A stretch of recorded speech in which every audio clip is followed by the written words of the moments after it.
என்னை விட பிரஜன் கிட்ட பயங்கர க்ளோஸா இருந்தவங்க அவங்க. ஹாய் ஃப்ரெண்ட்ஸ், வணக்கம், காலை வணக்கம். இன்னைக்கு பிக் பாஸ் லைவ்ல நடந்த விஷயங்களை தான் பார்க்க போறோம். பிரஜன் போக கூடாதுன்னு எனக்கு மைண்ட்ல என்னால அக்செப்ட் பண்ண முடியல. நான் அங்க உட்காந்து அழுதுட்டு இருக்கேன். என்னங்க இந்த பிக் பாஸ் வீட்டில் சாண்ட்ரா மட்டும் தான் நல்லவங்களா, மற்றவங்க எல்லாரும் கெட்டவங்களா? அவங்கள எல்லாருமே டார்கெட் பண்ணிட்டு இருக்காங்களா? பெட்டி வந்துடுச்சு, அவங்க அவங்க பெட்டி எடுக்கிறாங்க. கனிக்கு, திவ்யாவுக்கு இவங்களுக்குலாம் வேற வேலையே இல்லையா? அவங்களுக்கு எவ்வளோ வேலை இருக்கு. இதுல இவங்க கபோர்டு எப்படி ஓப்பன் பண்ணாங்க, நாங்க 2 பேரும் ஷேர் பண்ற கபோர்டு, அப்படியே கபோர்டு ஓப்பன் பண்ணிட்டு இவங்க பண்ற இந்த நீலி வேஷத்துக்கெல்லாம் எல்லாம் பதில் சொல்லிட்டு இருப்பாங்களா? என்னங்க இது ரொம்ப அநியாயமா இருக்கு. சாண்ட்ரா, உன்னோட ட்ரெஸ் எல்லாம் எடுத்துட, நான் என்னோட ட்ரெஸ் வைக்கணும் அப்படின்னு சொன்னாங்க. காலையில எழுந்த உடனே எவ்வளோ வேலை இருக்கு, எவ்வளோ அவங்க காலையில ரிஃப்ரெஷ் ஆகி அவங்கவுங்க வேலை பார்த்துட்டு இருப்பாங்க. ஆனா இந்த சாண்ட்ரா மட்டும் பாருங்க, டோர் ஆண்ட உட்காந்துட்டு ஒரு சீன் கிரியேட் பண்ணிட்டு இருக்காங்க. அவங்களுக்கு அந்த பெட் வேணும், கபோர்டு வேணும், இப்பவே எடுங்க. இந்த டோர் ஆண்ட உட்காரது எதுனாக்கா, பிக் பாஸ் 3ல கவின் உட்காந்துட்டு இருப்பாரு. அந்த டோர் ஆண்ட உட்காந்து பாத்தீங்கன்னாக்கா அவருக்கு அந்த டோர் ஃப்ரேம் ஒன்று வரும் அப்படின்னு சொன்னா எப்படி இருக்கும் விக்ரம்? ஏன்னா எப்பவுமே கவின், லாஸ்லியா, சாண்டி இவங்கெல்லாம் பாத்தீங்கன்னாக்கா அந்த டோர் ஆண்டே உட்காந்துட்டு ஒரு அம்கலம் பண்ணுவாங்க, அந்த ஃபீலிங்ஸ்லாம் ஷேர் பண்ணுவாங்க. அந்த மாதிரி எதனா சாண்ட்ரா கிரியேட் பண்றாங்களா என்னன்னு தெரியல. இந்த ரஜன் ஷர்ட்டோட உட்காந்துன்னு ஒரு மாதிரி கிரியேட் பண்ணிட்டு இருக்காங்க. இன்னும் ஒரு சிம்பத்தி கிரியேட் பண்றாங்களா என்னன்னு தெரியல. அதுக்கேற்ற மாதிரி சில அவுட்ஸ்மேட்ஸ்லாம் அந்த சிம்பத்தியை நம்மளும் கொஞ்சம் வாங்கிக்கலாம் அப்படின்றதுக்கோசரம் போய் பண்ணிட்டு இருக்காங்களா என்னன்னு தெரியல. நேற்று நைட்டு சாண்ட்ரா என்ன பண்ணுவாங்க, கார்டன் ஏரியாவில் பத்துருவாங்க. அதுக்கு காரணம் என்னன்னாக்கா, எப்பவுமே நைட்ல கானா பற்ற பண்ணுவாங்க இல்லையா, அது நைட்ல பண்ணிட்டு இருக்கும்போது என்ன பண்றாங்க, இவங்களுக்கு சாண்ட்ராக்கு எனக்கு டிஸ்டர்பன்ஸா இருக்கு, நான் போய் வெளியே படுத்திருக்கேன் அப்படின்னுடுவாங்க. எனக்கு சுபிக்ஷா என்ன பண்ணுவாங்க, இதுதான் நம்மளுக்கு சான்ஸ் சிம்பத்தி கிரியேட் பண்றதுக்கு. அவங்க ஒரு சிம்பத்தி கிரியேட் பண்ணிட்டு இருக்காங்க. யாரு? சாண்ட்ரா பலமா சிம்பத்தி கிரியேட் பண்ணிட்டு இருக்காங்க மக்கள் கிட்ட. இது நம்மளும் கொஞ்சம் எடுத்துக்கலாம் அப்படின்னு சொல்லிட்டு சுபிக்ஷா என்ன பண்ணுவாங்க, நீங்க இங்க பத்துட்டு இருக்கீங்க, நீங்க உள்ள போய் படுங்க, நாங்க வெளியே வச்சுக்கணும் கானாவை கூத்து அப்படின்றாங்க. எனக்கு அதெல்லாம் பிரச்சனை இல்லை அப்படின்னு சொல்லிட்டு அனுப்பிச்சுடுவாங்க சுபிக்ஷா. இப்போ லைவ்ல விக்ரம் சாண்ட்ரா கிட்ட உட்காந்து பேசிட்டு இருக்காப்ல.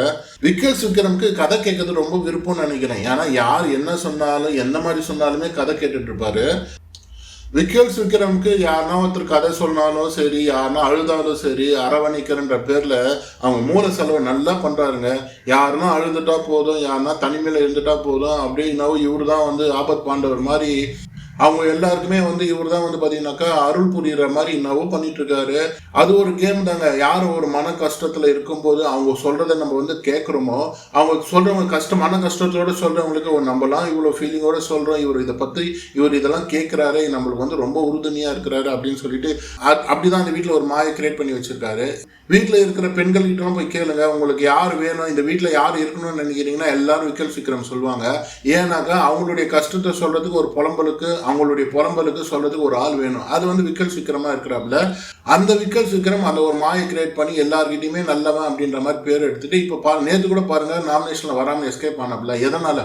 ஓப்பன் நாமினேஷன் வச்சுமே விக்ரம் வரல. அப்போ எந்த அளவுக்கு அந்த வீட்டில் ஒரு எஃபெக்ட் பண்ணியிருக்காரு பாருங்க. சாண்ட்ரா கதைக்கு வரலாம். காலையிலே கனியை பத்தியும் திவ்யாவை பத்தியும் புலம்பிக்கிட்டே இருக்கிறாங்க.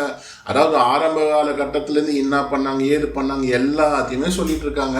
அந்த லேடி இது பண்ணுச்சு, அந்த லேடி இது பண்ணுச்சுன்றாங்க. அந்த லேடினா தமிழ்ல சொன்னா என்ன தெரியுமா அர்த்தம்? அதுங்க அது பொம்பளை, அந்த பொம்பளைன்னு அர்த்தம். இங்கிலீஷ்ல சொன்னா கூட அது பெருசா தெரியாது. ஆனா நம்மளுக்கு எல்லாம் தமிழ்ல சொன்னாதான் அதனுடைய அர்த்தம், உள்ள அர்த்தம் நம்மளுக்கு இன்னும் எப்படி பேசுறாங்களே அப்படின்னு தோணும். ஸோ காலையில விக்ரம் என்னவோ ஆபத் பாண்டவர் மாதிரி இவரு தான் எல்லா பிரச்சனையும் தீக்கிற மாதிரியும், இவர் தான் எல்லாத்துக்குமே நான் தான் எல்லா பிரச்சனையும் சால்வ் பண்ற மாதிரியும் இவர் உட்காந்து கதை பேசிட்டு இருக்காப்ல. உங்க தரப்பு நீங்க சொன்னீங்கன்னா தானே அவங்களுக்கும் புரியும் அப்படின்ற மாதிரிலாம் கதை ஆழ்ந்துங்கிறாரு. சாண்ட்ரா பண்றது ஒரு நீலி வேஷம்.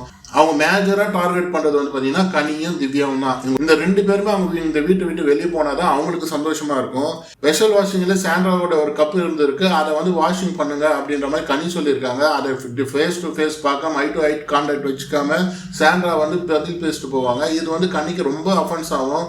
சாண்ட்ரா எவ்வளவுதான் பெரிய ஆள் இருந்தாலும் ஒரு ஐ கான்டாக்ட் வைக்காம பேசினாக்கா ஆப்போசிட்ல பேசுறவங்களுக்கு எவ்வளவு ஒரு மாதிரி அசிங்கமா இருக்கும். அதுவும் இவ்வளவு பெரிய டெலிவிஷன்ல ஒருத்தர் பார்க்கும்போது எவ்வளவு கஷ்டமா இருக்கும். பாக்குறவங்களுக்கும் என்ன கனியை இவ்வளவு அசிங்கப்படுத்துறாங்க, கனியை ஏன் இவ்வளவு அசிங்கப்படுத்துறாங்க மாதிரி தானே தோணும். சில ஏட்டர்ஸ் எல்லாம் இருக்கிறாங்க, கனி எப்போ அசிங்கப்படுவாங்க அதை நம்ம பெரிய விஷயமா பேசலாம் அப்படின்னு சொல்ற சில தற்கூறிங்கெல்லாம் இருக்கு. அதாவது எப்போ பார்த்தாலும் அவங்க சாண்ட்ரா யார்கிட்ட எது பேசினாலுமே இந்த திவ்யாவை பத்தியும் கனி பத்தி தான் பேசுறாங்க.